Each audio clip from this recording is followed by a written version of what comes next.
to a discussion, a town hall meeting, if you will, with Ms. Joy Davis, who represents the Tallahassee Firefighters. Hope I used the right number. Good job. I'm very excited also tonight that City Commissioner Jack Porter is here. Commissioner, thank you.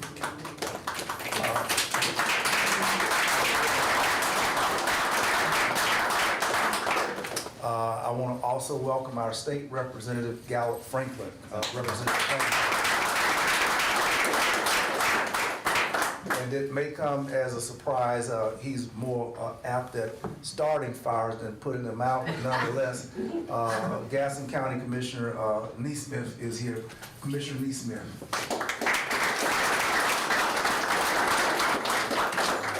My name is Bill Proctor, and I've had the honor of serving as a commissioner in our county for a number of years. Certainly we love our city. We love our county, we love our fire persons, and we love all of the personnel that help to make this community excellent. It has troubled me in recent weeks to note the long-standing efforts to get a fire contract, and it's been my hope and wish that this could have been settled. And I want to know, you to know, that there are numbers of people across the community who are standing with what is right with respect to fair wages and good pay and good work conditions and all of that. I was asked the question, Proctor, you ain't no city commissioner. I know that. I was told, why would you have an interest in firefighters and all of that? And it occurred to me that the Reverend Martin Luther King took an interest in the garbage workers of Memphis, Tennessee. And Dr. King, though he had a PhD and had won a Nobel Peace Prize, the garbage workers was on his radar. And they were in a protracted struggle with the city of Memphis, which thought seemingly lightly of their quest and call for better pay, better work conditions, and other things which would make their work a lot more humane. And if Dr. King thought it not robbery to go to Memphis and side with the garbage workers who were in a struggle with the city of Memphis, I certainly can side with the fire workers here in Tallahassee who are likewise in a protracted struggle with the city for better wages and conditions. So if I'm sticking my nose in a place that is reserved for Commissioner Porter and her colleagues, it's only because I saw Dr. Martin Luther King stick his nose in a place for garbage workers with the city of Memphis. We're a great community. We're going to get past this moment. It's going to make us stronger, and I'm very, very delighted at your presence tonight. Now, for those of you who've not eaten today,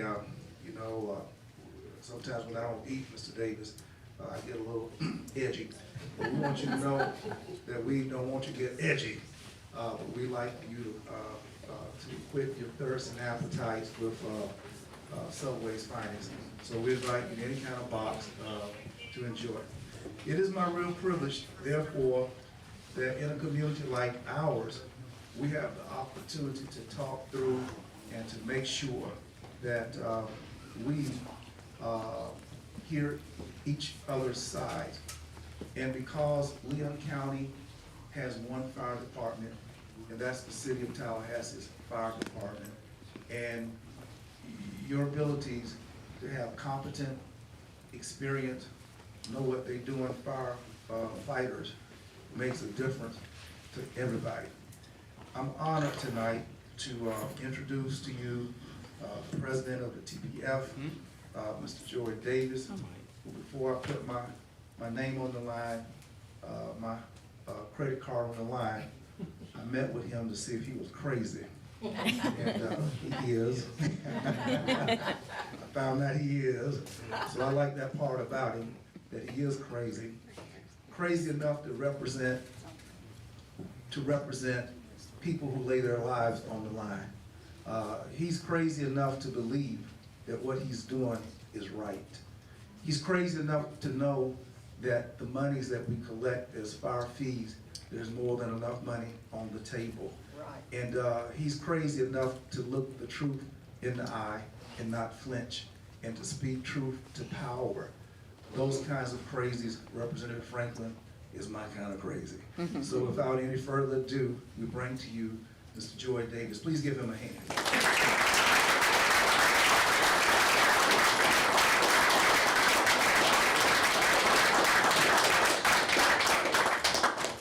Thank you all for coming out this evening.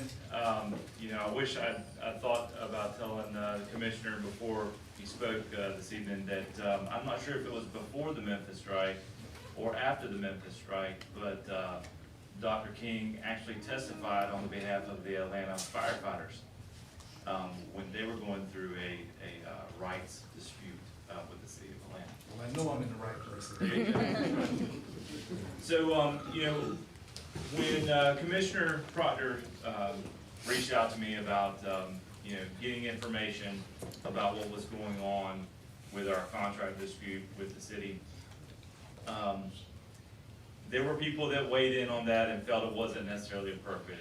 And my initial response is, listen, we all live here in Tallahassee and Leon County. We all receive fire protection. My family, my friends do, and so do his. And so it's something that's important to each of us. It affects each of us, our safety as we go about our daily life. It all affects us. It affects all of us in our pocketbook as well. Each of you, homeowners, business owners, the insurance that you pay on your home, on your business, is based off of how good of a fire protection you have.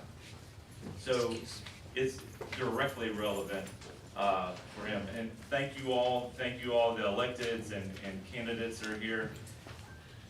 Sir, from Gadsden County, as someone who was born and raised in Gadsden County, thank you for being here, making me feel home. So what I'm going to go through initially is generally the basis of what we went through with the city as we began negotiating back in March of last year. And to give you the basis of information as to why we felt we needed certain things in order to compete and not only recruit the best here in Tallahassee, but keep the best here in Tallahassee. So some of this will have a lot of information on it. I'll do my best to address it all, and after that we'll have some time where people can either ask questions and join in the discussion. Okay. So as we approached negotiations last year, there was a lot of we had already come to the city asking for a couple of MOUs to address some items that we needed some change in, and the city felt that everything needed to wait to negotiations. And one of the rationales that they spoke to whenever they said that was that we needed to bring everything to the table so that everybody can know exactly what's needed. And you know, the deputy city manager spoke directly to that in a couple of opportunities before the city. And so that's exactly what we wanted to do. We brought a lot of things to the table for a one-year negotiation that we knew not everything was going to get accomplished during that time, but we felt the city needed to have the ability to work with us to get where we needed to get into the future, right? So one of the primary, I know some of that's hard to see, I'm sorry for that. One of the primary things that we look at when we're talking about being able to be competitive with other departments is obviously pay. It's the same thing that you deal with as employers and employees, business owners, and workers. You look at the pay of other organizations around you. And so what we saw as we approached the negotiation was that our pay increases over the previous 3 years had not kept up with inflation, and they also had not kept up with a changing job market. After we exited 2020 and what was COVID, there was a drop off in people willing to stay in the fire and EMS field. They saw, you know, what was happening. They were having to go to work, whether you wore your mask every day or you didn't approve it, that really doesn't matter. But what they saw is they didn't know whether they were going to see their family at the end of the day, whether they were going to take something home to their family at the end of the day. And so a lot of them got out of the field. We were having a hard time keeping up with that competition to compete for that shrinking workforce. Another issue that we saw was that we weren't able to. We also had an issue with work week, right? So most people don't know, and I'll go into more depth later on. Most people don't know that your firefighters, that they're spaced out all around you tonight. They work an average of 53 hours a week.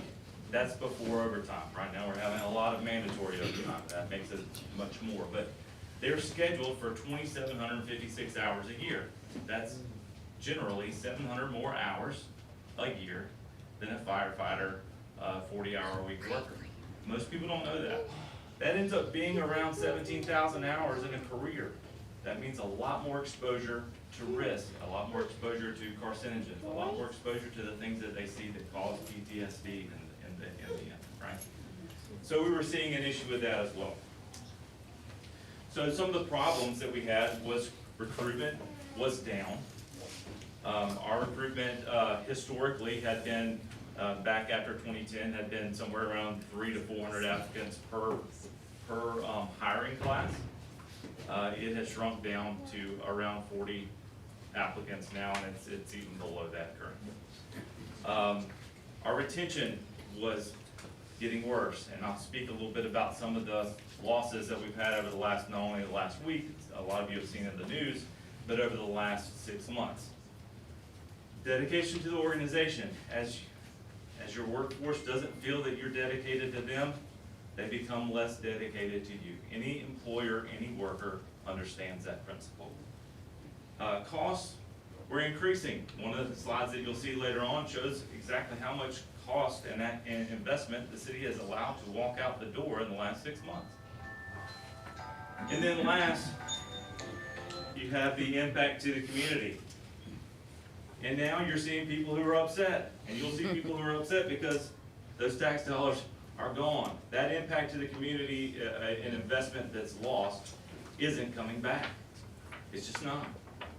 So, you know, keep those things in mind as we move through. This is one of the slides that has a ton of information, and I apologize for that, and I'll walk you through it. It's going to be easy for you to understand. But these are each of our ranks that are covered under our bargaining unit. Okay, so it starts at the top left. Starting salaries, that's our firefighter rank. Engineer salary, lieutenant, captain, and battalion chief. And so as you look at that, Tallahassee is on the far left of each one of those. Even at our top ranks, we're starting to become competitive. Now keep in mind, this was before each of those departments got raises this year, and we did not. But we are not the most competitive department by far at any rank. And then when you look at command staff, our command staff, our higher ups, and it's the same for city management. They are at the top end of competitiveness across the state. We don't begrudge what any of them make. I know you've seen stuff on social media about salaries and city managers, this, that, and the other. I don't begrudge, and none of my members begrudge what their command staff, their fire chief makes. We think they're some of the best in the state. But we just want to be as competitive as they are. And then beyond that, here just in the Big Bend, when you're looking at salaries, you're looking at very, very small departments that we don't even compete well with them. Right? You know, one of the things said by one of our city's leaders in the last couple of months was that we've hired people from Wakulla County and Gadsden County lately. Well, at the same time, we've lost people to them as well. What is this slide? Jack, what are you showing in this slide? So this slide is just our starting salary, see it down there at the bottom, and then the starting salaries of each of the other departments right around in our Big Bend area. So Gaston County and Perry are starting at those numbers. Yes. Yes. So one of the other items that we looked at was cost, personnel cost as a percentage of budget. And we looked at across each of those comps. So when we chose these comps, we were looking at comps that had newer collective bargaining agreements, newer contracts, right? Contracts after COVID. So they were already starting to deal with the shrinking workforce and inflation. So we wanted to see exactly how they were dealing with it. So when we look at all of them, they are all averaging somewhere around 80% of their budget goes to personnel costs. That's pay, salary, et cetera, overtime, all of that, all encompassing. We're spending about 65% in the city of Tallahassee. And then, the next thing that I want to talk about right after this is goes back to the workload. But when you're looking at how many hours we work versus what we make, the contrast is even more stark. So a lot of our other comps around the state work a shorter work week than we do. They work less hours in a year. And since they already make more and they work less, their hourly rate is substantially higher than ours. I wish I had the number with me, but most of those other departments I just showed you, their hourly rate is higher than ours. City police department starts in the mid-20s an hour. So just to give you an idea, our firefighters start at $16.23 an hour. Jeez. The minimum this year for the city of Tallahassee, I believe, is $16 an hour. That's disgusting. So when we're looking at workload, like some of the stuff that I've already explained to you, we work an extra almost 17,000 hours in a 25-year career. Most of our people do 25 plus a drop. So it's going to be even more than that when your person's going into a 30-year career. We've also had an issue with our staffing ratio and staff being moved around over the last several years. We have less people per unit to cover out on suppression. Suppression, if you hear me say that, that's the fire trucks that actually roll out, right? The ones you see out in the streets. That's not fire prevention or training. Those are the ones that work 24 hours on and 48 hours off.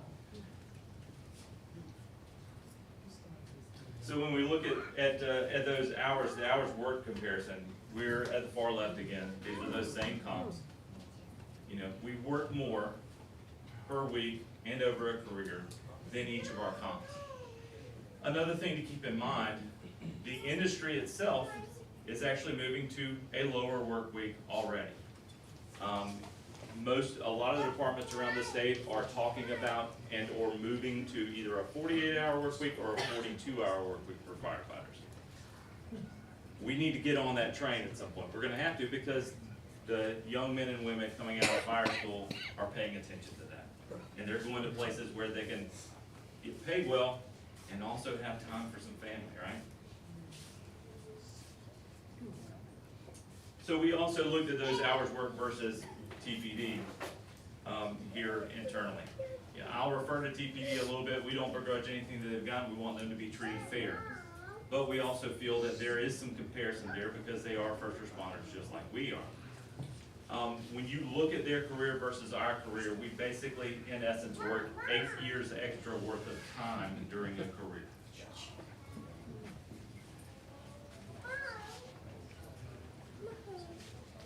In the same sense, when we talk about our staffing not having grown the way it should and the amount of hours that we work, our call volume as a area has gone up. Every one of you who live in Leon County know that the populace isn't smaller. As you're driving around, whether it be in session or while the students are in, it's not easier for you to get where you're going, and there's more traffic. That's because there are more people, and because of that, there are more calls.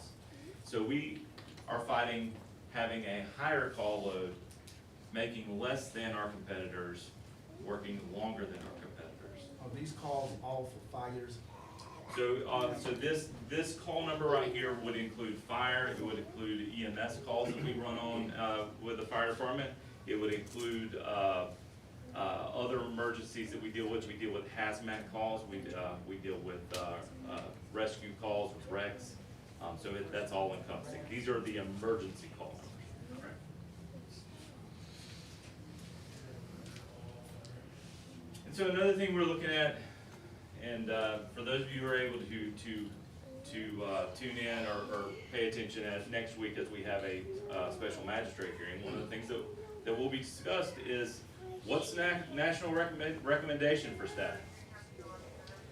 All of the firefighters in the room, and I'm glad to see so many of you guys and gals, can tell you that it's recommended that we have 4 on each unit, as a minimum, 4 on each unit. Here in Tallahassee, our minimum is 3 on each unit. Each of you, if you're property owners, if you're business owners, definitely business owners, you have to abide by national recommendations for safety, fire safety, right? You have to abide by those. If you're a business owner and you don't abide by those, you'll get a ticket.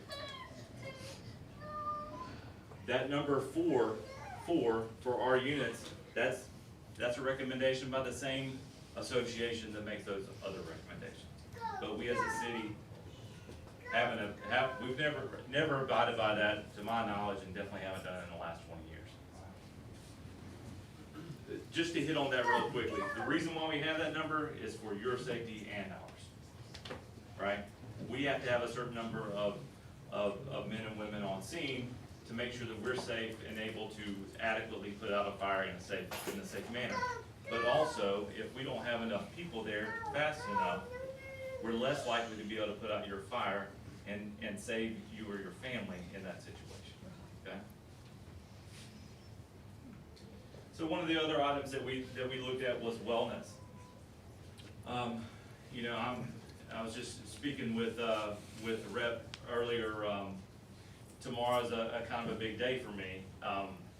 Tomorrow will be a year for me since my cancer diagnosis. I'm in great health, and I've had great friends and family that have kept me well and got me well after that. But one of the things we wanted from the city was to move to a yearly physical that adequately looked at the risk firefighters see for cancer, for cardiac issues. These are risks that in the end cost the city, right? So we felt it's best to have a good physical that's directly related to what we do to find those issues early, right? It helps us stay alive and it costs the taxpayers less. We asked for an MOU for that prior to negotiations, about a year prior to negotiations, at the recommendation of the former fire chief. And we were told, take that to negotiations next year. We came to negotiations last year, and that was one of the first things we put on the table. We said, can you go ahead and sign this? Let's get this off the table. Let's show the men and women that you care about them. Let's get this off the table. They have not signed it yet. They did offer last week to sign that if I was willing to go ahead and sign off on their paper.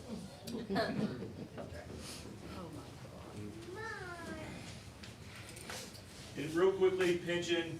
So one of the biggest knocks on our paycheck, you know, our men and women do start out at $44,000 a year, but most of them take home, especially if they have a family and have to have family medical insurance, they take home somewhere around $22,000 to $25,000.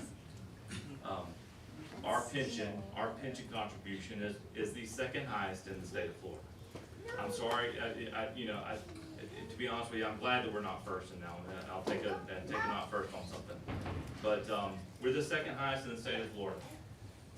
And that's a drag on what these men and women take home. What currently is that So percentage? that number right now is 18.69. Hold on, I'll show you. So you see on the far left, you got a blue column and a orange column. The blue one is our Plan C. That's our people from, I believe, 7 years and up. And the orange one is Plan D. That's our newest employees. That's 18.69% and 16.69%. And then you have the rest of those comps there. As a comparison, those same two plans, the city recently moved TPD to a 10.9% contribution rate. So, you know, we're an outlier not only around the state with our fire comps, but we're also an outlier here within the city. So you've seen a lot of news and social media over the past week about firefighters leaving. right? We had 3 leave, within 1 week. We supposedly have another one coming up this week. Hopefully he doesn't leave, but we'll see. Over the past 6 months, since October 1st, since our contract sunsetted, and we were still at negotiations, we have lost 11 people directly related to this issue. We've lost others that were retirees or left for other reasons, but we've lost 11 people directly related to this issue. And that's been split a little bit among ranks. You'll see that's weighted towards firefighters. To be quite frank, that should be logical, because the easiest ones to pick up their roots and move are those firefighters. They generally haven't put down all their roots right. So it becomes more difficult as you progress up through the ranks and you have kids in school and a wife or a husband that's established here in town. So one of the things we posted earlier this week was that there is a cost associated with that. The Florida Public Pension Trustees Association, an association I believe our commissioners are a part of, because we are a Florida Public Pension and they are our trustees, estimates, now keep in mind, this is an old number, this is from 2018, so it's probably going up a few dollars, right? Estimates that for an experienced firefighter, the lost investment is around $175,000. So out of the ones that have left over the last 6 months, 7 of those have had 3 or more years. If you apply that same cost, it's over $1.2 million just for those 7 that have walked out the door in the last 6 months alone. And question, sir, has a cost benefit analysis been contrasting the retention rate versus what you're requesting in benefits to make it more of an incentive for people to be retained? Has those numbers been compared? Right, so we have some of these numbers, and I can tell you what the differences are in the plans. I'll go over some of that here in just a moment. But as far as applying some of those, part of the difficulty in some of that is the number is a moving number, and I'll explain that in just a moment. Thank you. Yep. So what's on the table currently? This is the last best offer by the city of Tallahassee. This is what they have taken to impasse, and I'll explain that process as soon as we're done with these couple of slides. You're looking at the actual raises on the left-hand side, other benefits on the right-hand side. The increase in bonus is just for the bottom 2 ranks of firefighter and engineer rank.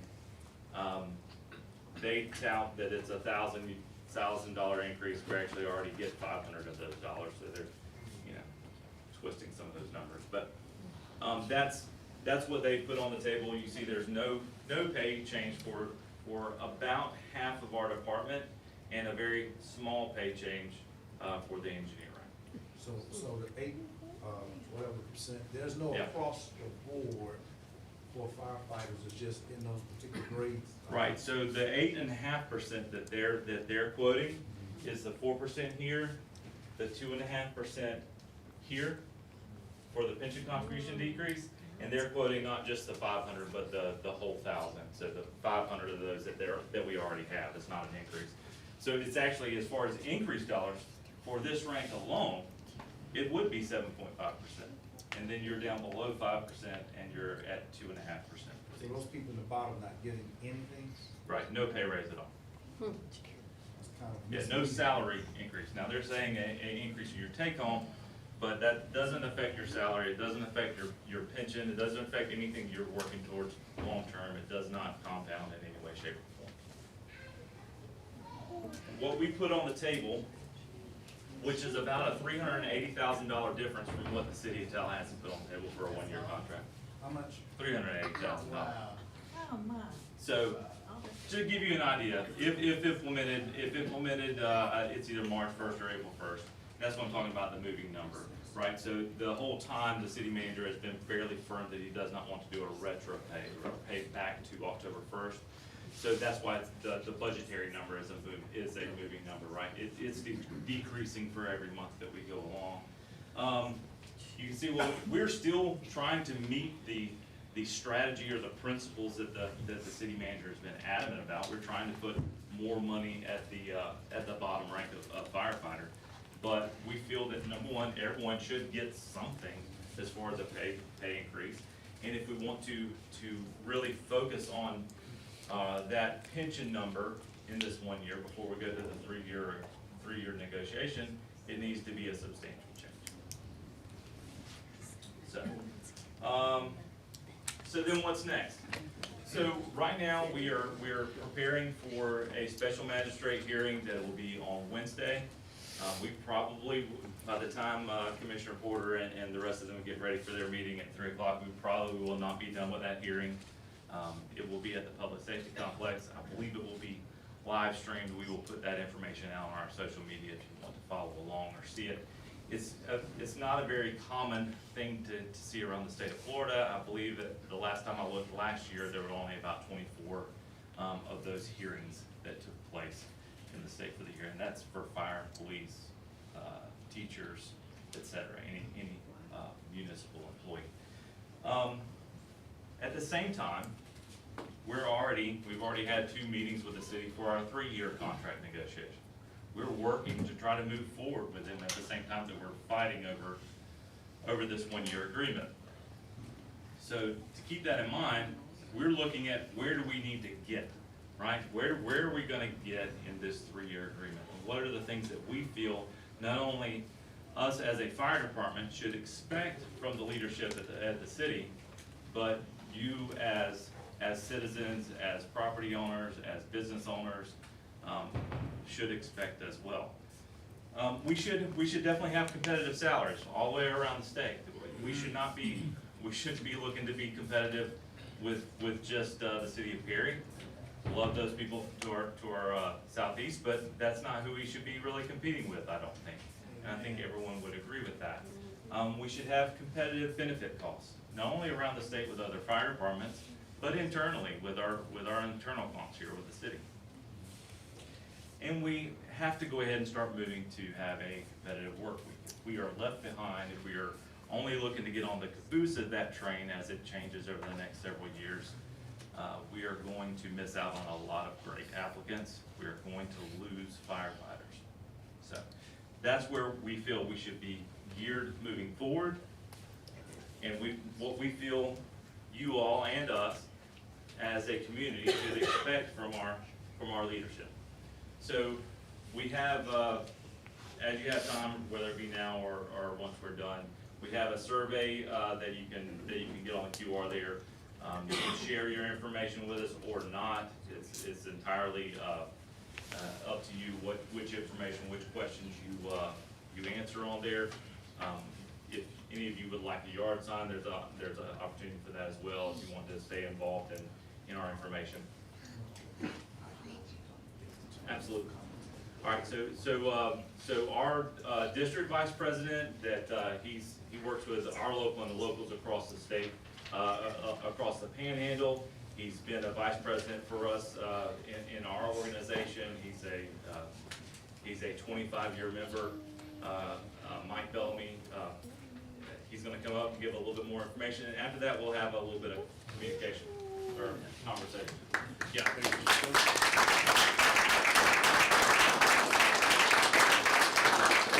Thank you, Joey, and I know that's a lot of information there to take in, but you did a great job of fitting it in. Thank you all for being here tonight. I'm Mike Bellamy, as Joey mentioned. I see half of you all I know in the room. Worked with you. The others, I'm in my 25th year.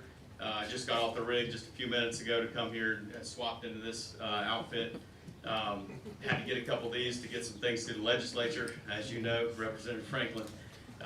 But I'm a district president for the Florida Professional Firefighters, and I just wanted to kind of give you another look at what we're kind of dealing with here. We just, there's an old saying, there's no legal solution to a political problem, right?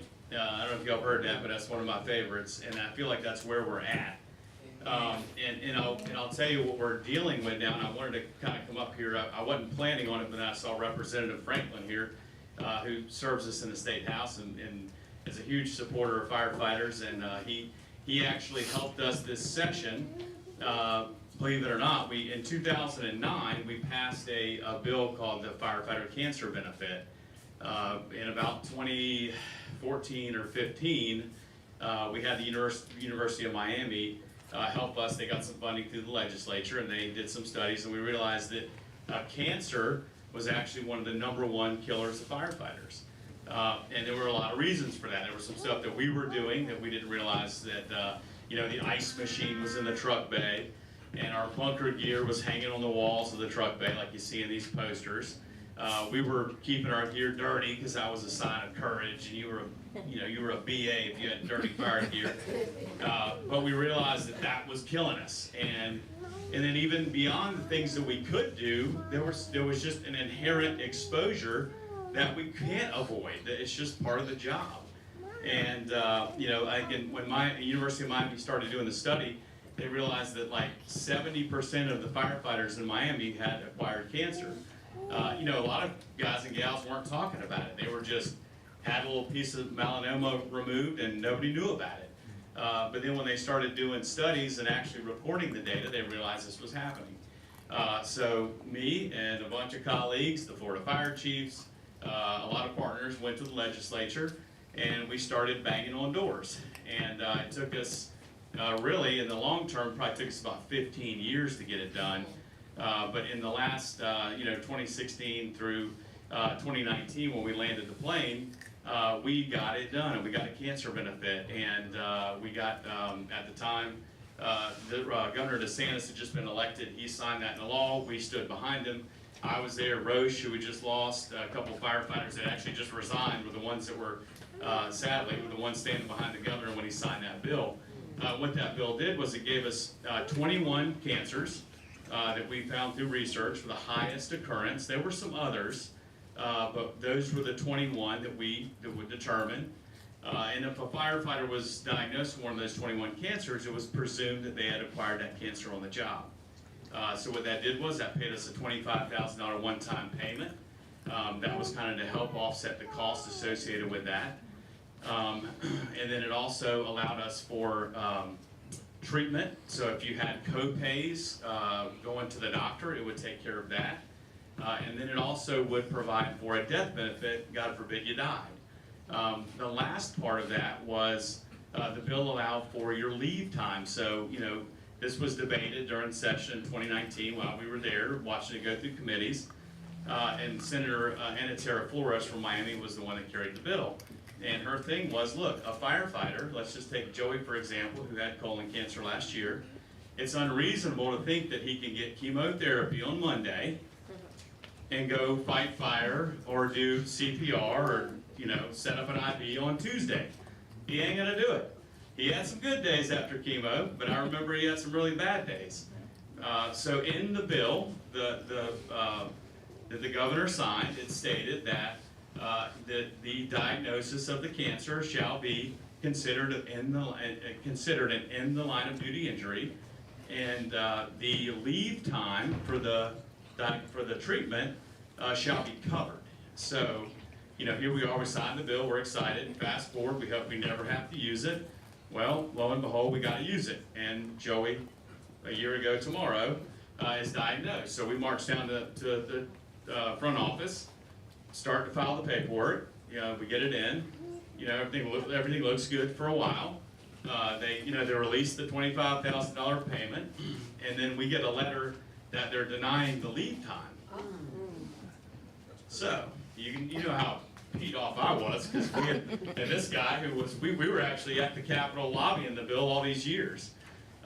So we make some phone calls, get the treasurer, clerk, and the folks up in the risk management side on the phone, and they interpret it their own way.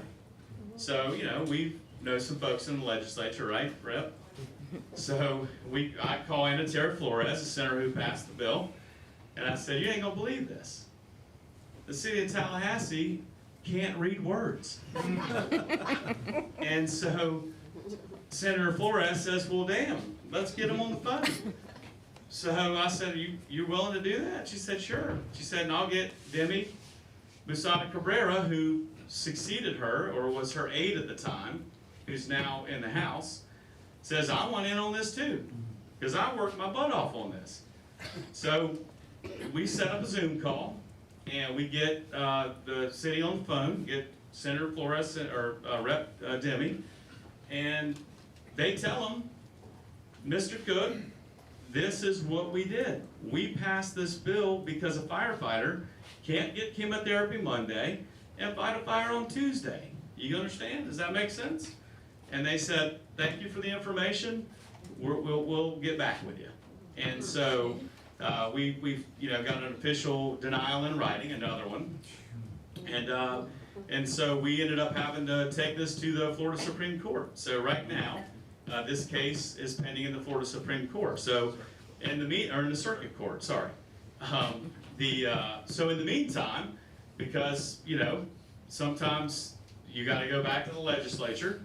So we met with Rep. Franklin, some others, and we said, look, how do we fix this? Do we run this as a standalone bill? Do we put this in the CFO's bill? And so we were gracious enough to have CFO Petronas say, you know what? I did this the first time. I'll make the Tallahassee exemption and we'll fix this a second time. So CFO Petronas puts it in his agency bill. For you guys that don't know the agency bill, it's about 100 and, I don't know how many pages, maybe more than that. You voted on it. Is it how many? It's quite a bit. I mean, there's stuff in there about funeral homes and credit unions. And so the CFO was gracious enough to tuck this into his CFO bill, and he bolded and underlined and rearranged the words, and he put them higher up in the stanza, in the paragraph, and now it passed the legislature. You voted on it. Thank you, Rep. Franklin, and Rep. Tant, and Rep. Schoaf, and Senator Simon was there as well. And Rep. Tant actually spoke in her committee on this specifically when it went through. And so now we have this signed, now we have this on the governor's desk. We have word that he'll sign it. It's in the CFO's bill. Doubt he's not going to sign it. Certainly not going to veto it. And here we are with another bolded sentence that shows what the legislature did in 2019 to show them. Now we've got a letter ready to go to them again on this, see if they'll provide the benefit that's under state law. But I say all this, number one, to thank you for helping us with that. But number two, just to let you know the climate that we're in and what we're facing. And it should not have to be a fight. When you have cancer and you're dying, your body is dying and you're fighting this, you should not have to worry about what benefits you have. If he would have died, would we have been up there fighting for the death benefit? We probably would have. And I'll do it because I've done it before. But we should not have to fight. And everyone in this room, if you're registered to vote, raise your hand. Okay. So this is how we change this at the polls, right? Amen. Because we cannot do it any other way but to change it. And if you're not the one, if you're not for us, then you're against us. Right. Right? You ain't for us, you're against us. So I've taken enough of your time. I appreciate you.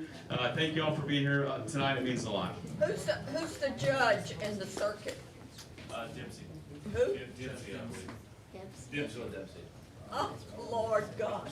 So No wonder just you a don't little have any. tidbit of information, I wasn't planning on going that in-depth on the cancer stuff, but I appreciate it. It does give you an insight as to what the temperature has been for us going in and out of City Hall the last couple of years. For those of you who don't know, like I said, we'll be at the special magistrate hearing next week. The city has an attorney. He spoke at the commission meeting last week to explain some of what is going on from their viewpoint. He'll be cross-examining me and questioning me on the stand for our special magistrate hearing. He's also the attorney arguing for the city against my cancer benefit. So I've been negotiating with the person who's arguing against my cancer benefit during this whole time. So it's been very interesting. So Commissioner Proctor is going to come back up and have a few words, and then we're going to bring you all up for some comments. Ladies and gentlemen, let's give both these gentlemen a hand.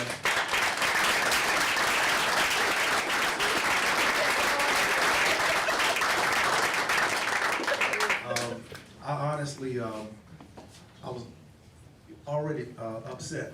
Yeah.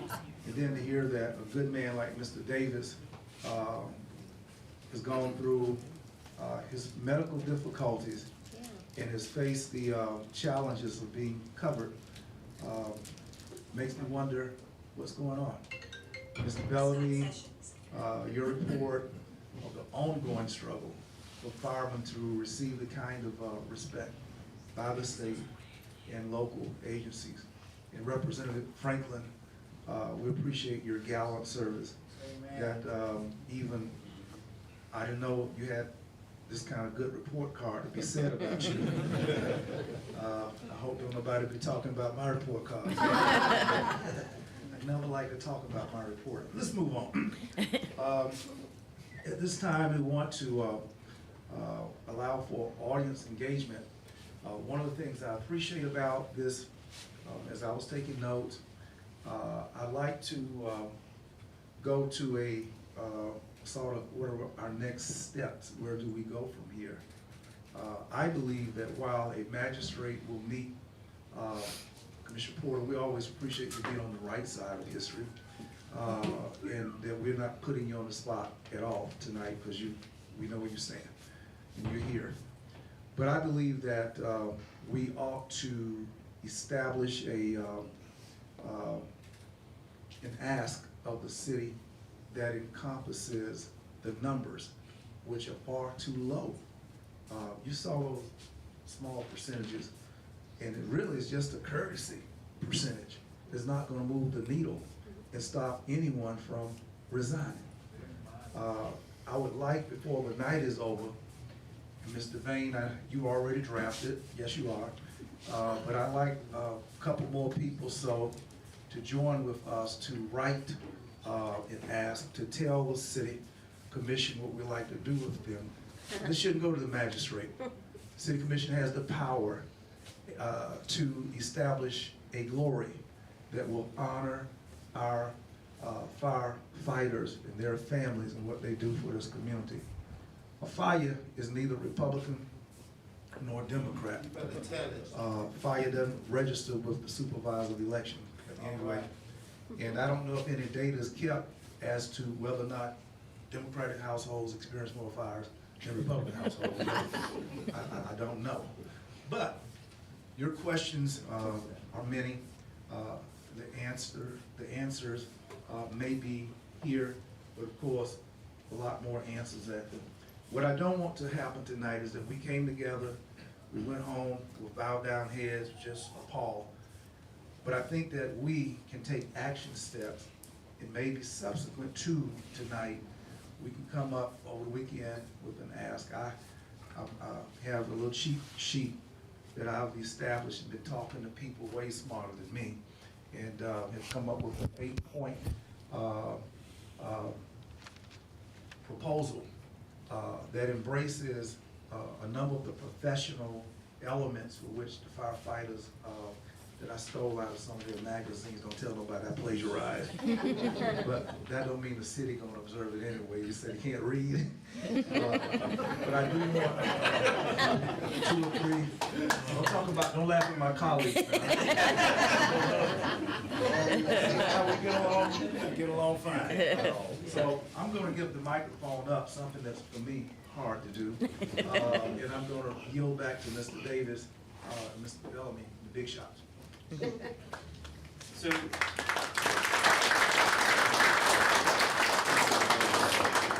if there are any of you that have questions, I'll do my best to answer them. If you'll just come kind of up here just a little bit. We've got a microphone right here that everybody just within 3 feet or so of that. That's fine. This is the microphone right here. Yeah. Given your loss of personnel, what is the current cost of mandatory overtime to cover those gentlemen? Right. So I'll tell you that. Annualized. Right. So the best number that I can give you for that right now is that the city budgets just assumes that they're going to have to spend around $1.3 million a year on overtime period. I can tell you that over the last few years, overtime has shifted to from being primarily voluntary to about half mandatory. And so when we talk about, and I'm sorry, I'm gonna give a little context and I'll have you up. When we talk about mandatory overtime, these men and women are working for 24 hours, and then a couple of hours prior to getting ready to go home and see their family, whether they have plans or don't, they're told, yeah, you can't go home. Not, you know, hey, if you want to stay, stay. I mean, they're given the opportunity for voluntary initially. Well, I'll address that in a moment. They're given initially the opportunity for voluntary, but the problem is many of our men and women have to have a second job because they don't make enough to pay the bills. They have to have that second job. So in order to have that second job, they gotta be at that second job, right? What percentage of your men have to have a second job? Oh goodness, the last time we polled that out for the bottom two ranks, it was somewhere around 75 to 80%. Yeah, had a second job, right? So, I mean, that's some information based off of that. We are currently looking at what that mandatory cost still is. It was horrible right after COVID. We had, the city held about 20 positions for about 6 months, and it really did a number on our personnel. Yes, ma'am. Hi, hello, my name is Keisha Washington. I am a 10-year Army veteran. 2019, my dad passed. He left me and my sister double digits of back taxes. So up to now, 2020, I became homeless because of that. Last August, I finally got a place to stay. So I've been paying the taxes. So these last two-year taxes are approximately about $1,600 each. Previously, it's been like $900, $1,100. Long story short, I've been calling for the last 2 weeks to see why the taxes have been high. So I called property appraisal, they've given me City of Tallahassee give me Doris Malloy. So it's been the runaround. What they have told me is that my fire fees have doubled. What they've done, they've taken from off 1 year taxes and put them on another. Can somebody call me to let me know verbatim? Not only that, I'm 100% disabled veteran, so I shouldn't have to be paying any taxes, but because me and my sister share the land, Here together. they sort of did, work Yeah. with me, property appraisals and Make stuff. sure that I get your information before you leave, and we'll share it with Commissioner and some others to make sure that we get you some information back. Okay. Very good, very good. Yes, sir. All right, greetings and thank you for your time. My uncle was a firefighter, one of the first firefighters to integrate Miami-Dade system in approximately 1972 or 1976, you know what I mean? So, in addition to him being a firefighter, he was also a war vet in Vietnam. And I see the side effects that it has had on him, the constant exposure to trauma. So my question is, I understand that emergency benefits are provided for firefighters, for mental health counseling. But we got so many firefighters, they're separated from their families at an extensive time frame. Again, they're dealing with the financial pressures. So my concern is there something better that we can do that gives them long-term mental health treatment while they're in service, It's so they don't have to deal with the aftermath, when the snowball comes down, where they don't have all of the distractions to deal with, and then they're dealing with that trauma like face forward, And this gentleman right here, just very briefly, just so I can introduce him.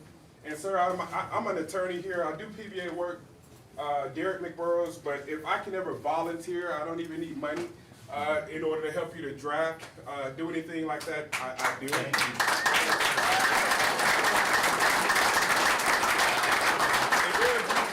Very briefly, sir, because I know we got a lot of forums. If just 60 seconds, if you could introduce yourself. This is Timothy.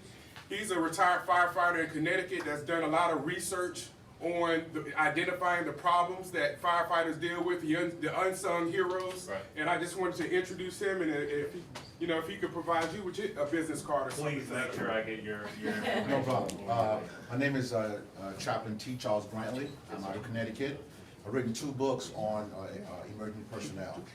What you're doing is great because a lot of people don't understand the extra stuff firefighters have to go through. People forget 343. 343 were the firefighters that was lost on 9/11.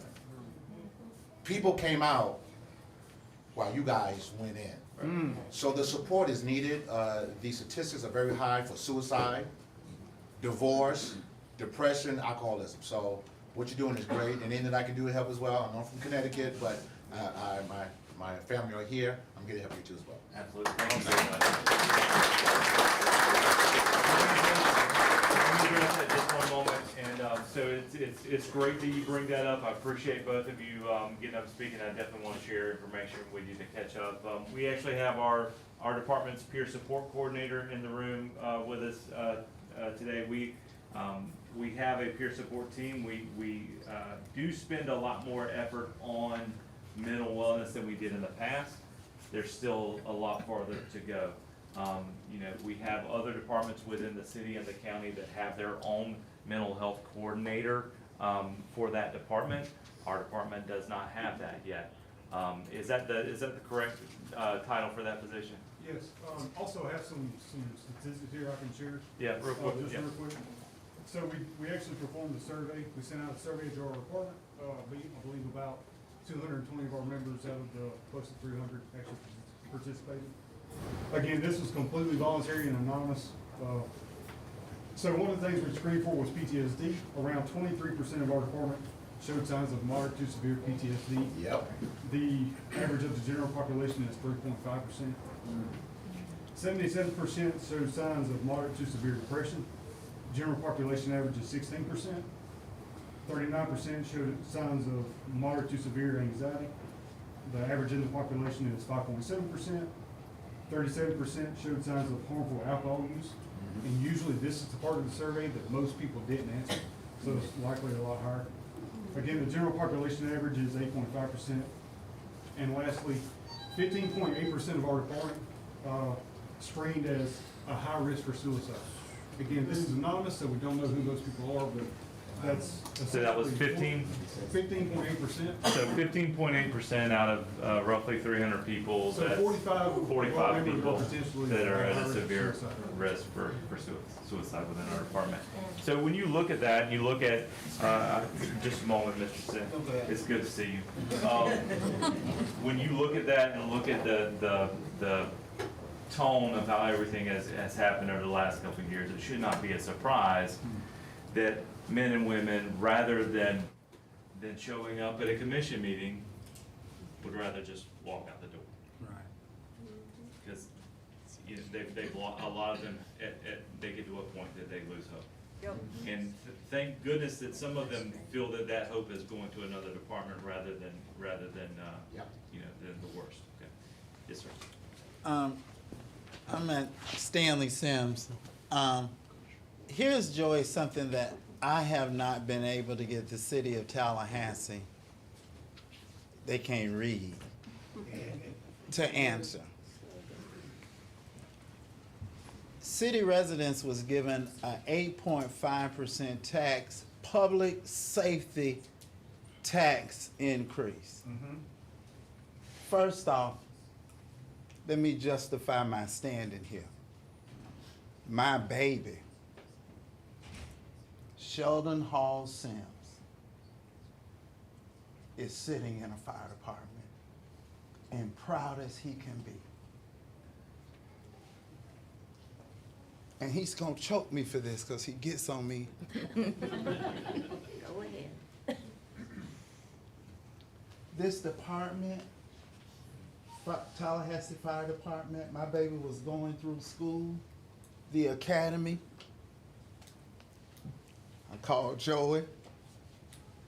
He didn't say, well, he ain't in yet. He said, go here, go here, go there.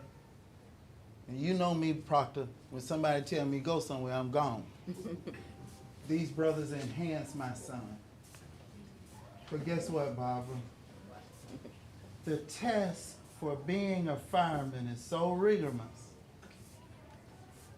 so intense. My baby was working 2 jobs.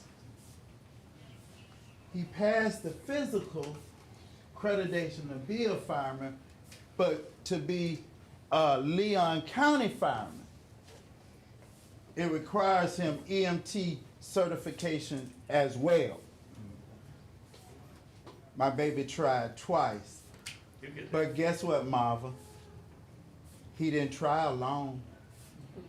Guess who was holding his hand? and is still holding his hand. This man right here. A lot of y'all don't know your name, but I know y'all done talked to you.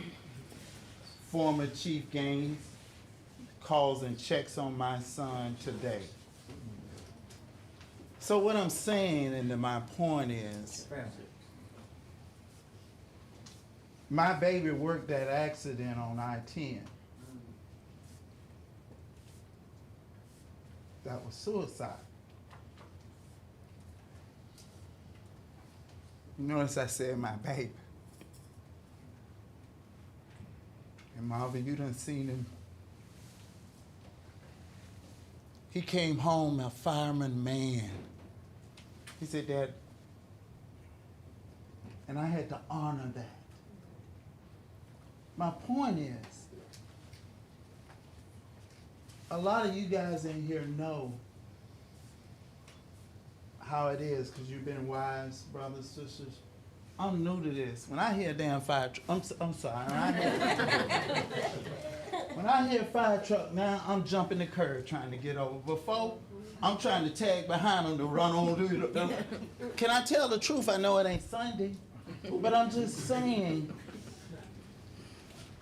you have been taxed. So Joey, I know I went through Quincy to get to Atlanta. Break down to us. Are you really public servants? And was that 8.5% calculated with you all already? So I have people asking me, is the money just sitting over there until you all agree to their number, then they're gonna give it to you?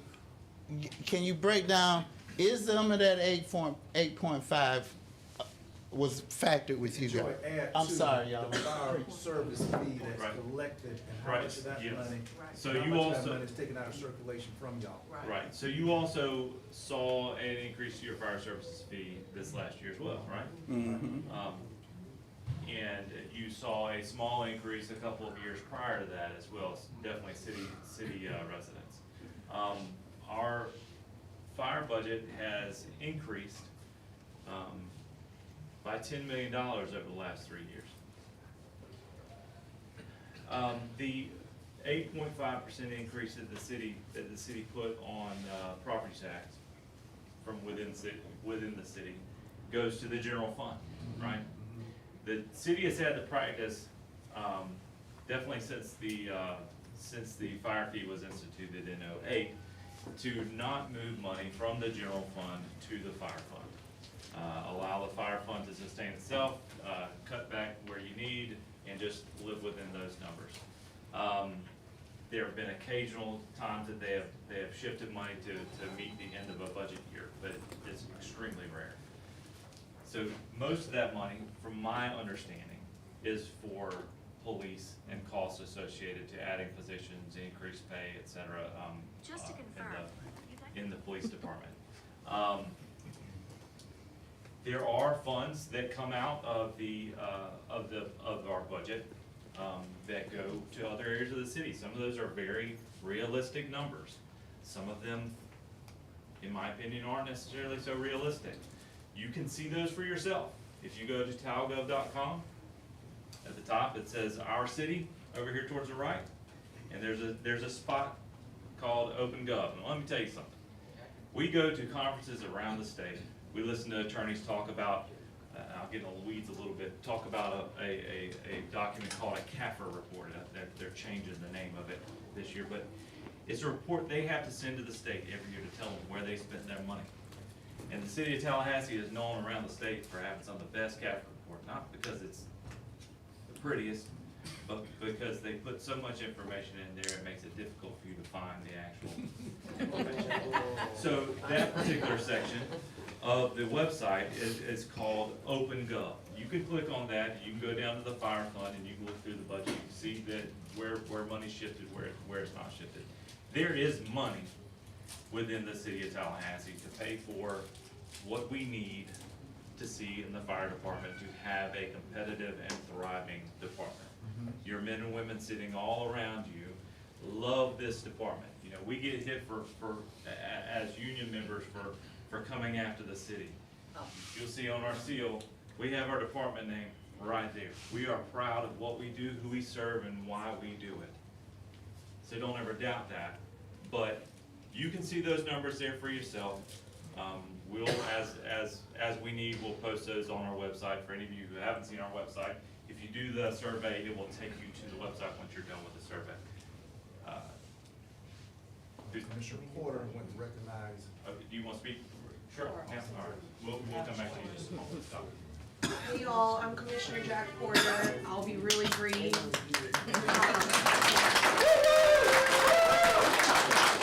That's my cousin, y'all, that's my cousin. I love you. I just want to thank you for being here. Thank you for supporting our firefighters. Thank you for serving our city. Just last night, actually, my roommate was sick, and at 4 a.m., y'all showed up at my house, woke me up, but took him where he needed to go to receive the care he needed.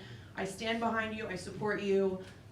This is wrong. It's not fair. I apologize on behalf of the city for the way you've been treated. I understand how these processes play themselves out, but there's no reason that y'all should have been treated the way you've been treated, you, Joey, especially.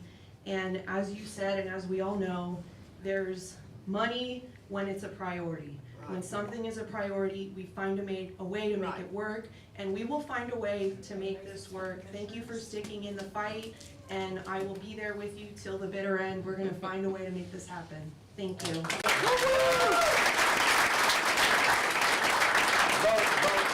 Vote. Yeah. Yes, ma'am.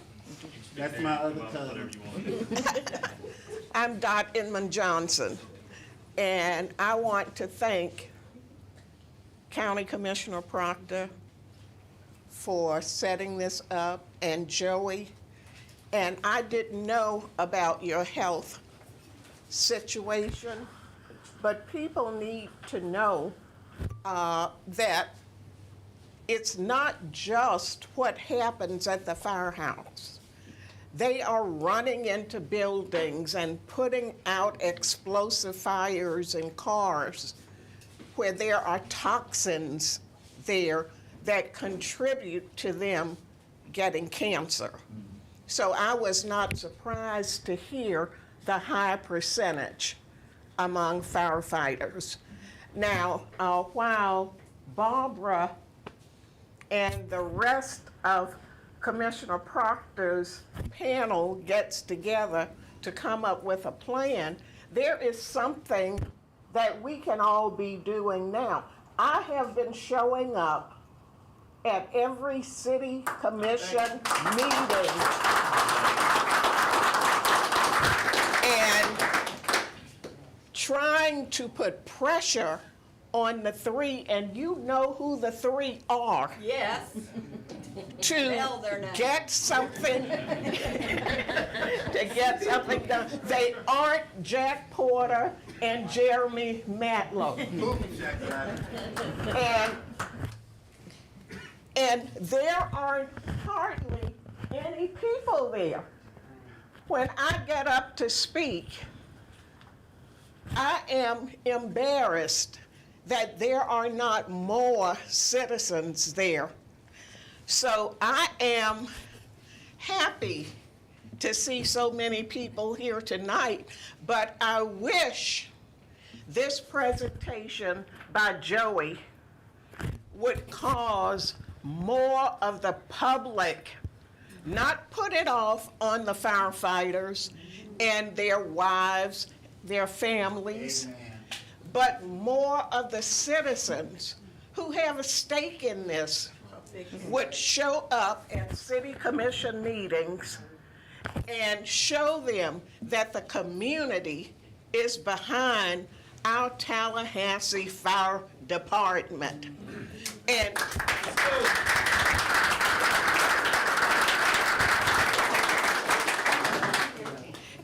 And I am very angry. I try to be calm when I get up to speak at the city commission meeting, but I'm hiding a lot of anger because there is no way to justify No. what they are doing to these public servants, these safety servants, just like the police department, that should be benefiting, as Stanley said, from some of that 8.5% tax increase for public safety. And Joey, I know you have your outline of what you're going for, but I am very angry that they are holding the fire department hostage by not paying your retroactive pay back to October 1. And I want you to know that I am running for city commission because I want to change that 3-vote block on what's happening to all of you. And if you stand with me, you can count on me standing with you.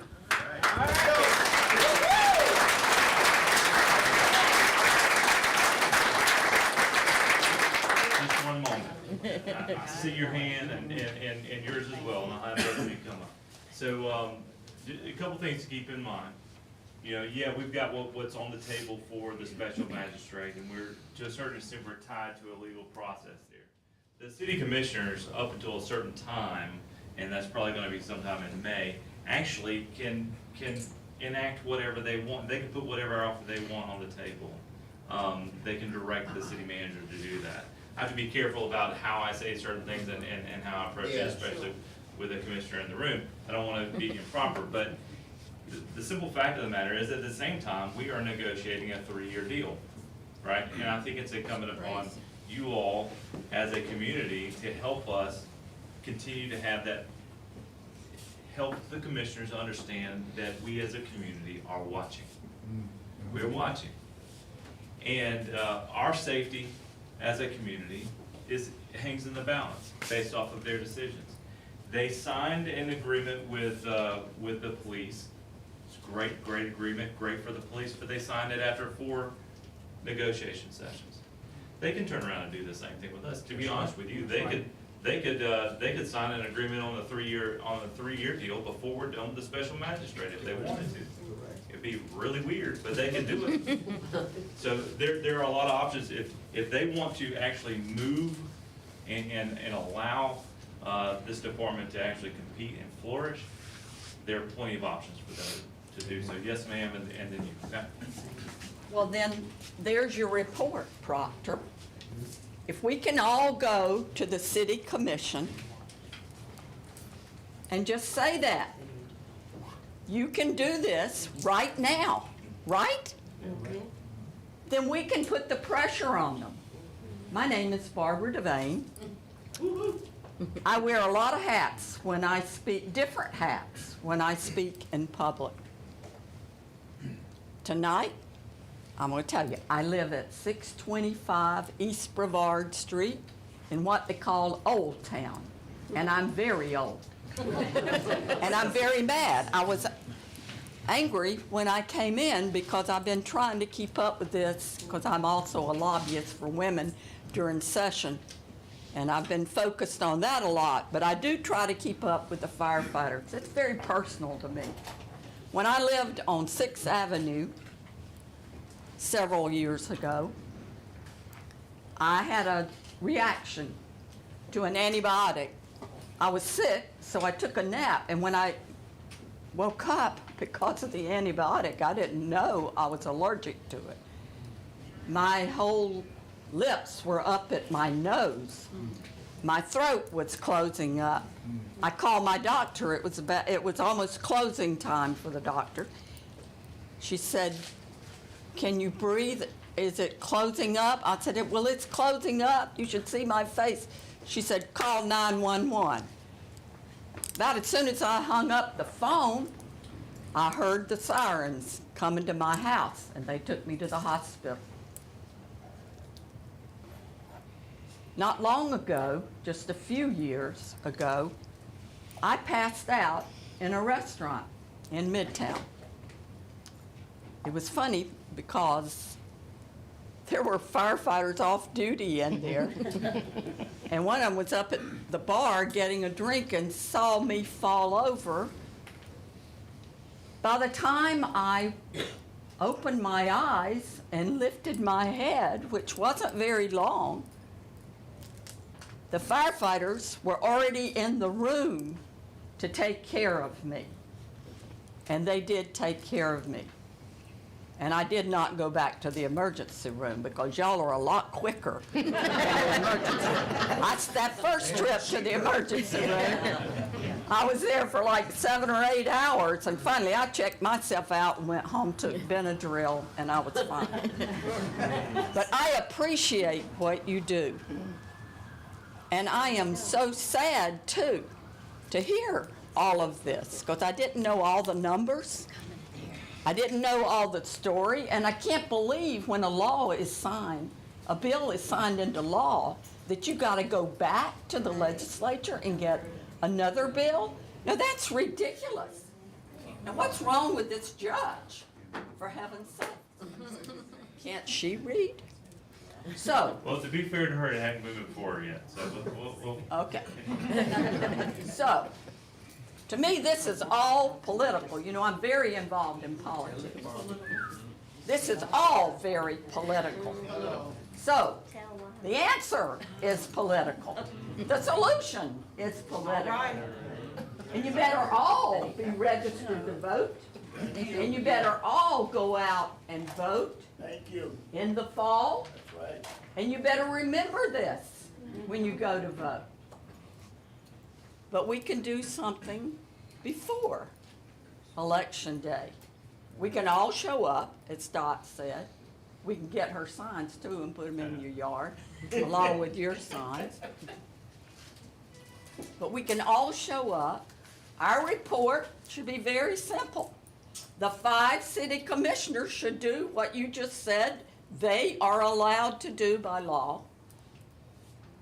Screw the magistrate. Let them do their jobs. And I'm telling you, if those 3, Daley, Diane, Curtis Richardson, if they don't do the right thing, they should resign their seats because they were elected to take care of the workers in this city so that you can take care of our health and safety. And if they don't do it, one of them, Curtis Richardson, is up for re-election. He should definitely resign his seat, go home, retire, because he is not doing what he was elected to do for the people in this city and this county. And so, don't leave here tonight with just a bunch of information. Leave here and know that it was their job to educate, motivate, activate, and we agitate so we can eliminate these people who don't care about these workers.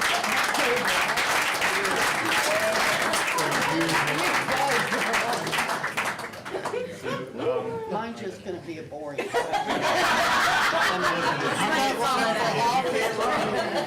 And for Dot to know, I do see the commission meetings, they're on YouTube. You don't have to show up in person.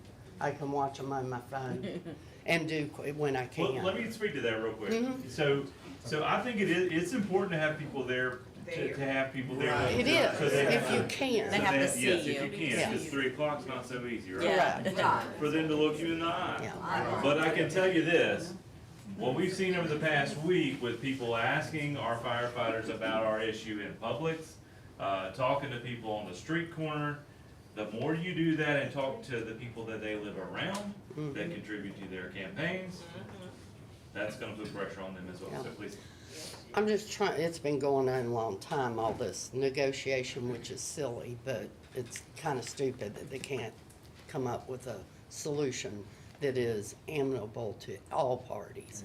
And y'all are very underpaid, so is City of Tallahassee, TPD, so is sheriff, so is everybody, in my opinion. I come from law enforcement family, so, and I knew one of the deputy fire chiefs many years ago, Reese Revel, so very good friend. Anyway, my question is about, you were showing all the graphs and talking about competitive and all, and I'm trying to educate myself. Like, how are you doing your numbers? Like, it's not population, because like Boynton Beach is No. like 80,000, Orlando's double us. Yeah, Where are right. you? So there's a few things that we looked at in our comps, right? So, Mhm. what we were looking at And that- primarily, okay. So what we were looking at primarily in our comps were those that had contracts after COVID, right? So they were already dealing with, the change in workforce, they were already dealing with the inflation. So a few of those are primarily due to wanting new information and more accurate information. And then what we've made up with the rest of the list are comps that the city uses that compare their utility rates and their taxation rates to, right? So if you are able to pay attention to our special magistrate hearing next week, we will also have just the list that the city uses for their utilities. Now that's probably not the list of comps that they're gonna want to utilize in that setting, but we're gonna utilize their numbers as well, and it's pretty much the same, right? All right, yes ma'am? Yep. Hi. My name is Cindy Brown. And I was speaking about the issue, it's kind of odd, I'm from New York, and, we get paid up here.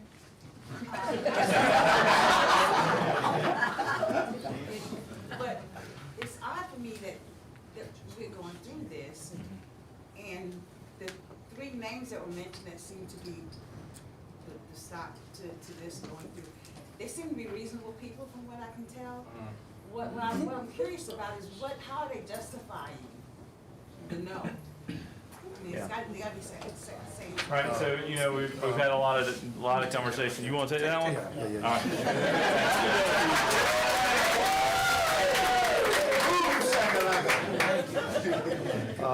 Say it,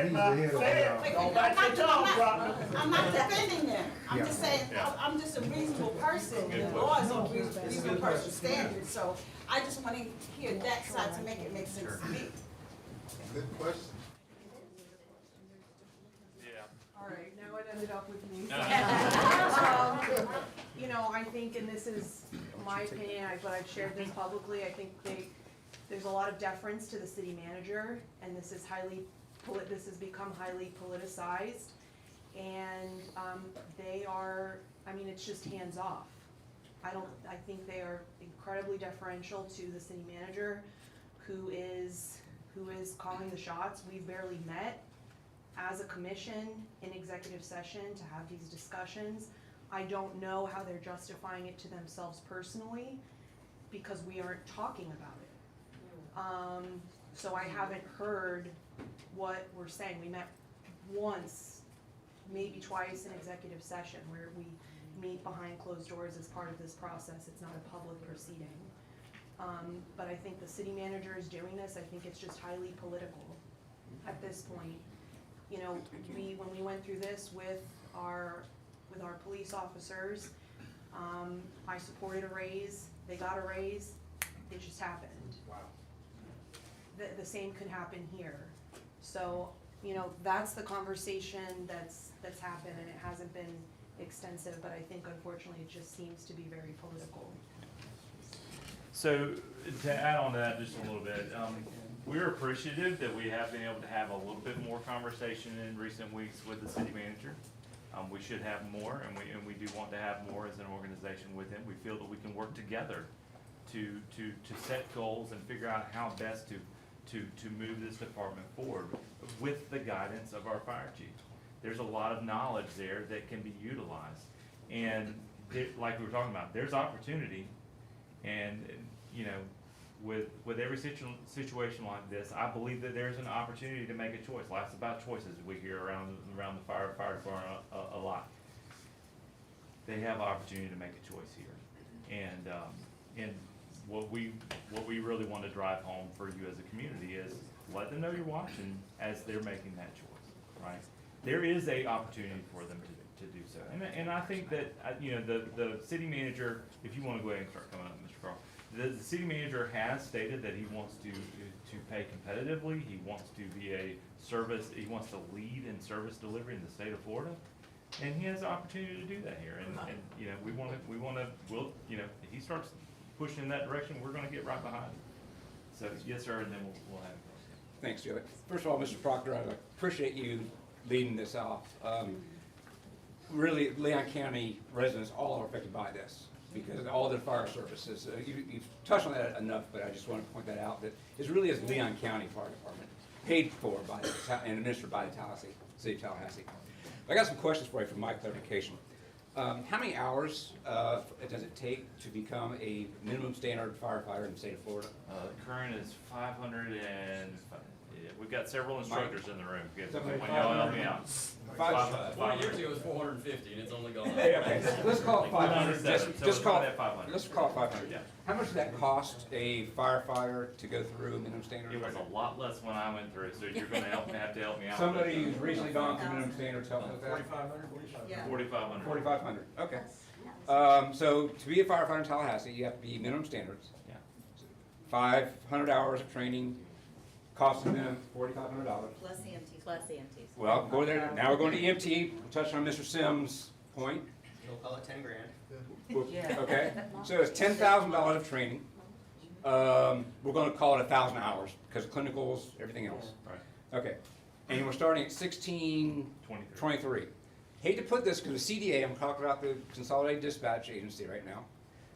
Great people, I don't want to begrudge them because it's a tough job. I would not want to be on the other end of the phone, taking that 911 call when they're at the worst. They're starting at $22 an hour, untrained, correct?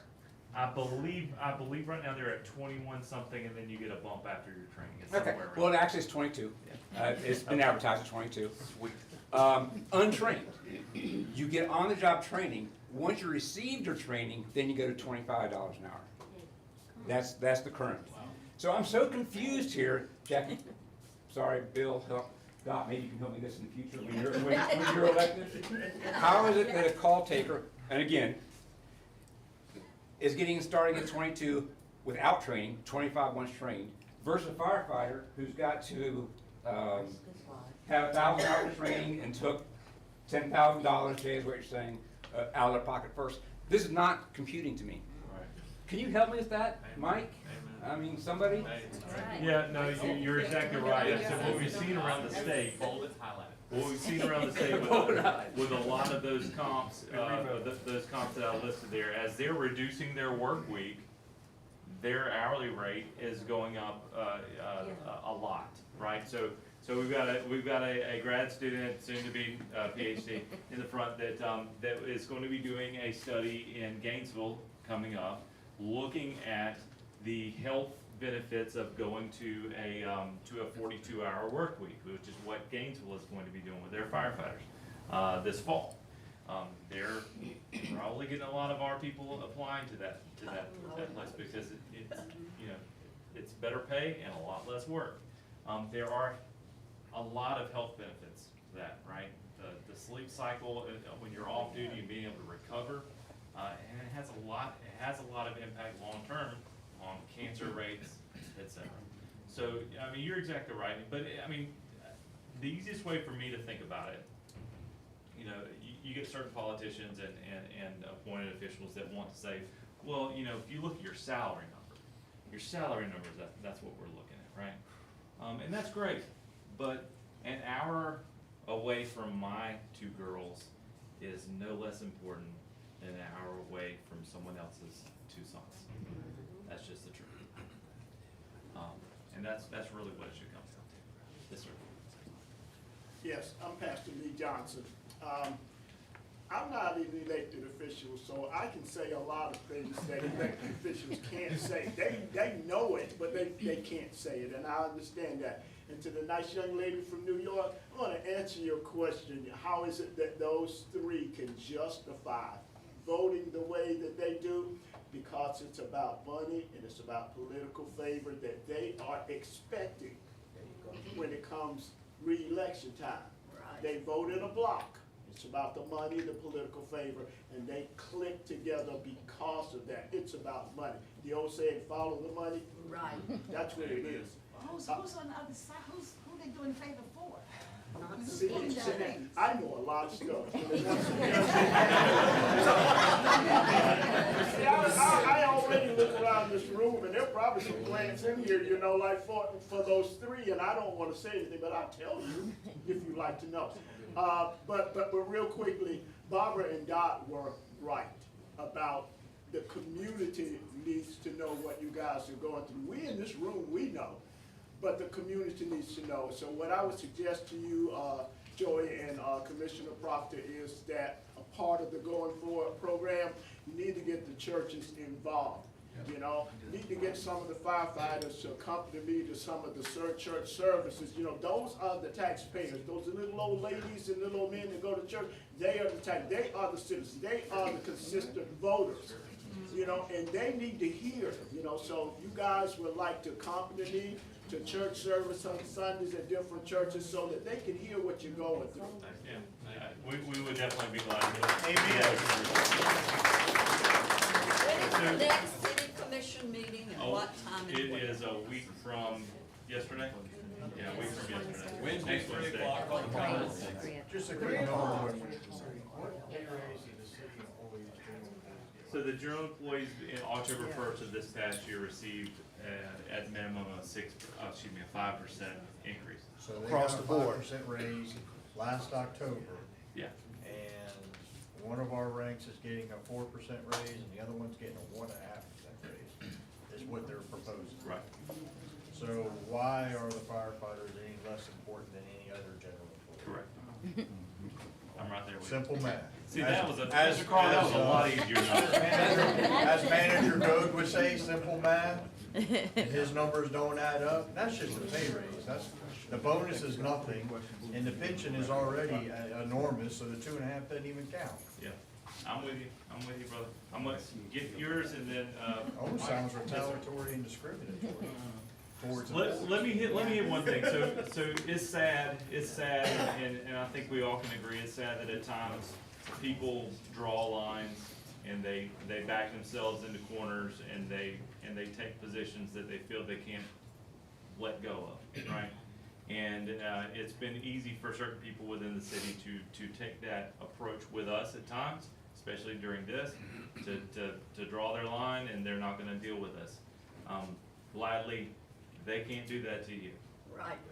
Okay, yes, sir. So you quoted a figure that was $380,000 difference between what we're asking for and what they're offering. Right. Is that per year? So that would be for this year, it's a 1-year contract, what we're dealing with right now. So it'd be- 290,000 people in Leon County, where do I give my $1.50? I'll do it again, let's get this done. Yeah, I mean, to your point, I guess we can set up a GoFundMe.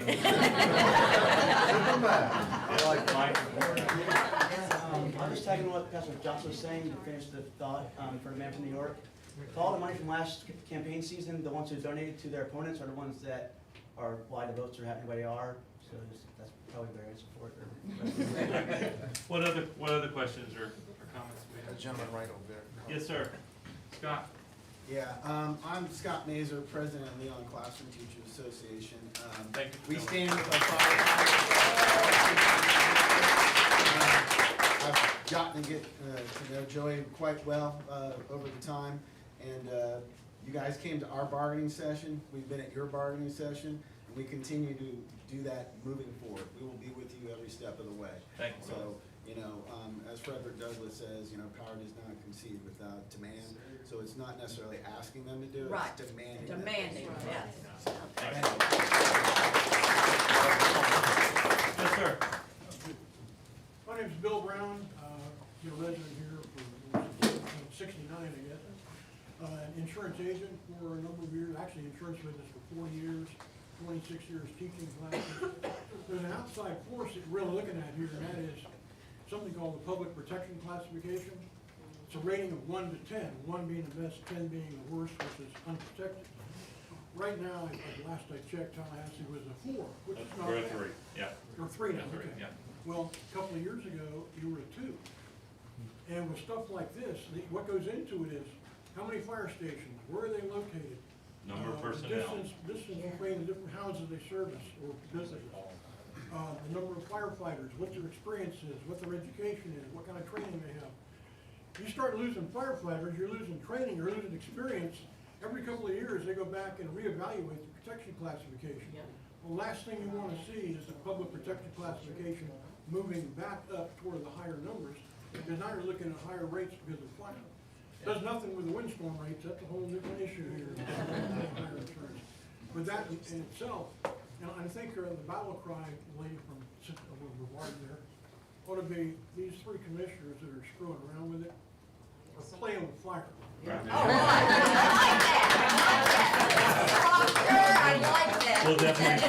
We'll definitely steal that. Just one more. So to his point, just directly to the west of us, we've got a gentleman from Gaston County here. Just directly to the west of us, they recently had an issue where in several areas their rating went to a 10. My parents live over there. Their rating went to a 10, and a lot of residents either lost their homeowner's insurance or their homeowner's insurance doubled.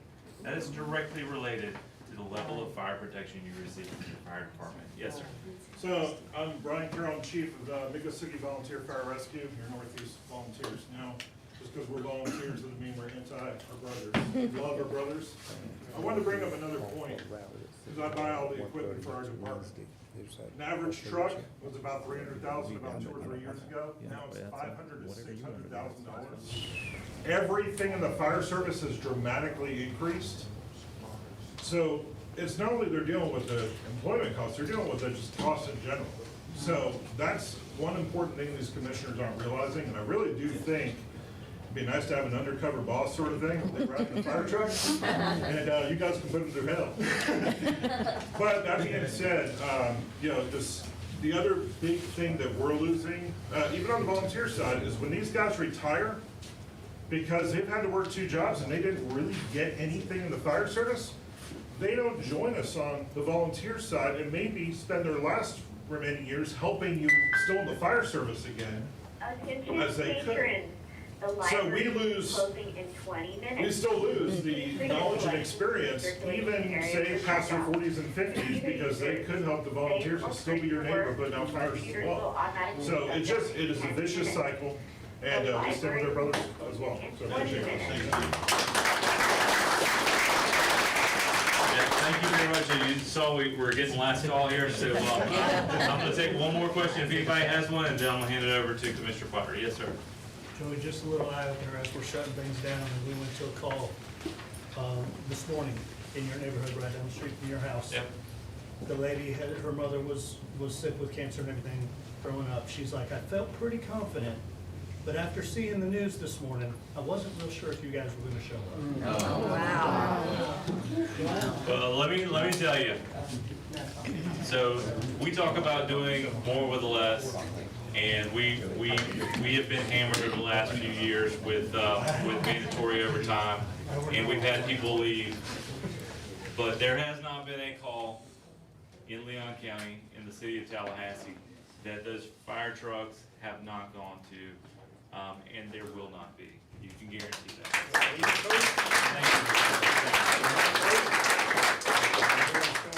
Ladies and gentlemen, we want to thank you for coming. You've heard that call. I asked my daughter about 3-4 years ago, and I said, you ever heard the man say you ain't got to go home, but you got to get up out of here? And she said, yeah, I heard it. I said, what you was doing up that time, black girl? I sent you to school to be, in the library. Where you heard that kind of thing? But you did hear the call, said you don't have to go home, folks. Library. Gotta get up out of here. Now, New York is open all night long. Representative Franklin, I was told that. Ladies and gentlemen, I'm wondering if a rally at City Hall next Wednesday at 1:30, which is an hour and a half before the City Commission meeting, we gotta get some red t-shirts or something. We love our firefighters, and we need to have, oh yeah. And we're gonna wear red. We're gonna wear red next week. If you can't come to the rally, hopefully you can be out there. We're gonna be at the rally, 1:30, before, unless it's bad weather. Now, I know y'all deal with water, but I don't wanna get wet with the water from my bed. Okay? So if it's raining, inclement weather, we'll just, take that energy inside the city hall. Preston Scott, who, have you all heard of Preston Scott? Preston Scott and I, we don't agree on anything. But we do agree, and I do agree with Preston's call. And, he's just said that we need to start, our Tallahassee firefighters with $60,000, period, as a start.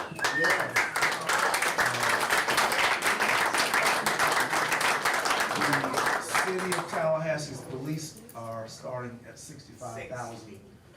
60? 60, okay. We want our fire, as well, to start at 60, per Mr. Scott's. And that's the first time him and me ever agreed on anything. And, that was a good idea. And then, I'm asking if there are, at least 6 of you who work with me in formalizing a ask and a proposal to the city commission next week, gathering the information that Mr. Davis has shared, that we saw, and other ideas that may not be in the process of the bargaining. But as Commissioner Porter's pointed out, her heart's door. See, some things is from the shoulders up, and these things are both shoulder, heart, and guts have to combine for what's right. And I believe that, again, we're the bosses, and we have to ask for this unit of government, which is not being treated the same as other units of government. And then we did not, while there's the cancer component, but mental health is also equally a component that should be added into the ask for the annual review, or whatever you all believe.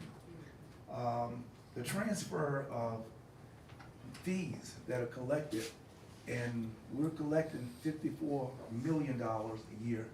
That's enough money to take care of the 275 firefighters. Broken out, that's $185,000 per firefighter. $185,000 is collected to support each individual firefighter. And then, Mr. Davis, you shared with me a couple of other streams of revenue, which equates to about how much in total? So the total budget is $57 million.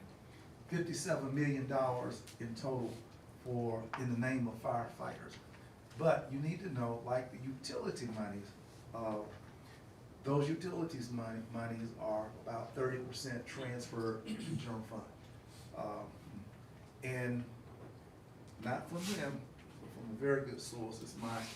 I've been queued up there, about 25% of the firefighters' fee is transferred to the, and I wouldn't say that publicly, except I have that on a very good source, that 25% of that fee being transferred to general fund. Ladies and gentlemen, we are collecting $223 per household, per school, per business, $223 a year. And 25% of that is going someplace that neither you nor I. Now, we're, Ms. Brown, can you just, that $54 million is coming from fire service fees. Is that just city residents, or is that also from the county? The county is $11 million, and the city is 39. So that's collected between the county and the city? Yes, sir. Thank you. But we all pay the same thing. We all depend on the same personnel, and there's no distinction. And it's somewhat regressive, because if you live, like in my district, and we have a number of homes that are 800 square foot trailer, 900 square foot trailer, pay $223. And if you live up in this area, larger homes, 5,000 square feet, they pay the same thing. So it's regressive in the sense that poor people are paying a hell of a lot more money to cover a much smaller area relative to values of homes and the size of homes, but I won't get into that. That's not what we're talking about. We're talking about the environment.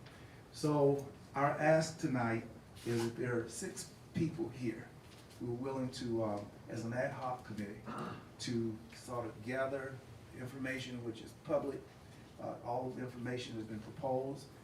It's public documents. We're not working with anything clandestine and some secretive something. You're not gonna get in trouble. The boogeyman is not gonna, you with me, trust and believe. It ain't gonna happen to you. So if you're scared, you know, Barbara Devane is with us.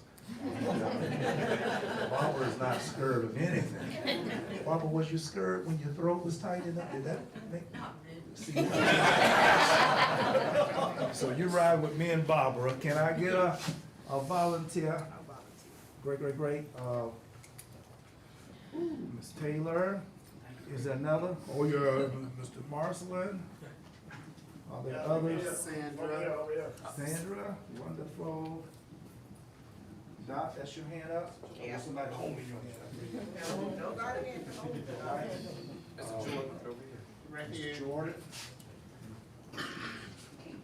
All right, any white people want to be on this?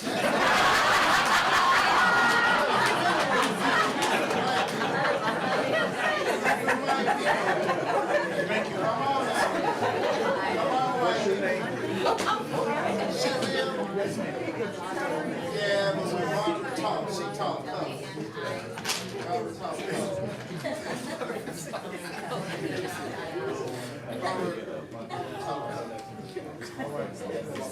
Anybody else? Because some of these people could these people, these some strong people in this committee.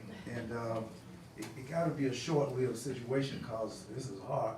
Y'all see that Dodd and Sandra and Rita and Adner and Melinda, we're gonna take care of this. What we're gonna come up with is a document which is representative of the things that we've heard. We will couple our ask to our city government in the interest of you as citizens and as firefighters. And I hope that you can trust our pens to be loyal to your cause. Yes, sir. Yes, real quick, Commissioner, the last person name on there, was that a wife of one of the firefighters? Of a retired. Firefighter for 27.5 years. And the reason why I inquire is because they're the ones who are impacted by it as well, and that's why I wanted to see, and if we could get one more wife to volunteer. Well, you know, a lot of people sit in the back of the room. I don't know why everybody with red shirts on went in the back of the room and sat down and shut.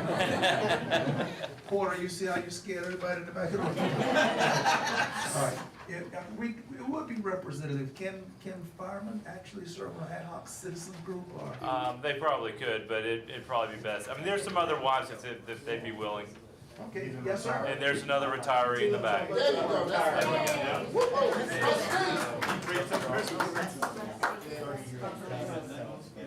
we're good, Joe? Okay. We're good? Yeah, I think so. Okay, all right, ladies and gentlemen, you. Yeah, no, I was just gonna say, as you exit out, thank you all so much for coming. As you exit out, if you get the opportunity to do the QR with the survey, we've got a lady out front that can also get information from you, or if you want a yard sign, she's got some out there as well. If I could get the 7 of you who volunteered to work with me, if you come down front. Rachel, how many boxes of groceries we got there? Please take a box of Subway, it's $3.99.